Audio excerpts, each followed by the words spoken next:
everyone, Rachel here from Binder POS. Today I'm going to talk to you guys about what to consider before bringing a new game to the market into your inventory. Let's jump into it.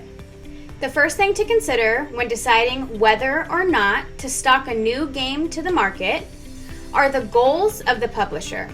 It's important to ask yourself, what are the goals of the publisher? What is the future the publisher hopes to see for the game? And do these goals and this future align with what you hope to see for your store? For example, if the publisher of the next hit game is hoping that this is going to be the next Friday Night Magic, where players come to the store and play in store, you need to be asking yourself, do I have a space for organized play in my store? Will I be able to have a space for organized play in my store? Is organized play something that I want to have at my store? And will my store benefit from this? The next thing to consider when deciding whether or not to stock a new game to the market is the quality and look of the game.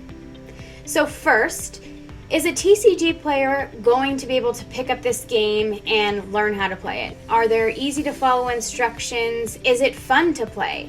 These are all questions you should be asking yourself about the quality of the game before you bring it into your inventory. Next, ask yourself, is it eye-catching? Does it jump off the shelves? What is the artwork on the cards like? Is it compelling? These are questions you'll want to ask yourself about the look of the game.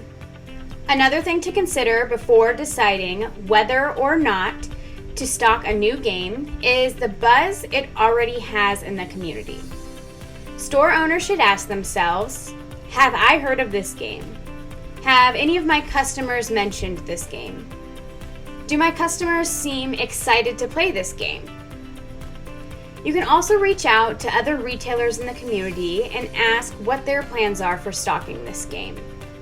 It's important to note that the more buzz a game has, the easier it will be for it to sell itself once you stock it.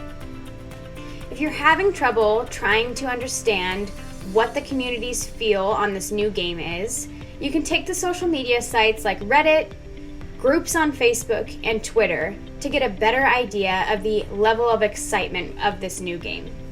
The last thing store owners should consider when deciding whether or not to stock a new game is the support provided by the publisher.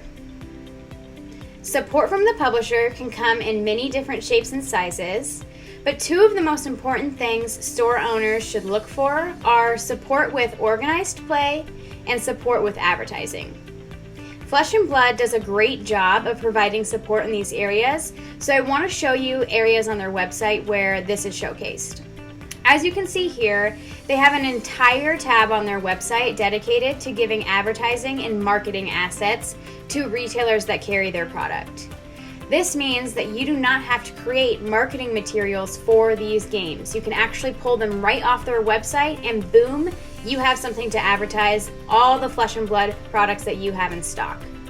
When deciding to stock a new game, you're going to want to look if publishers have intentions to provide support like this.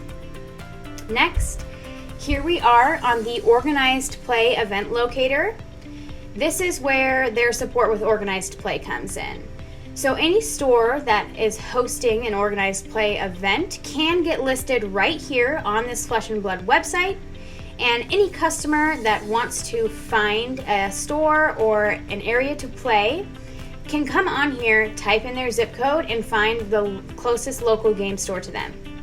This is supporting retailers by giving them free advertising and driving customers into their store. When deciding to stock a new product, again, you're going to want to look for features like this, where they're advertising for you and driving customers to your store for you.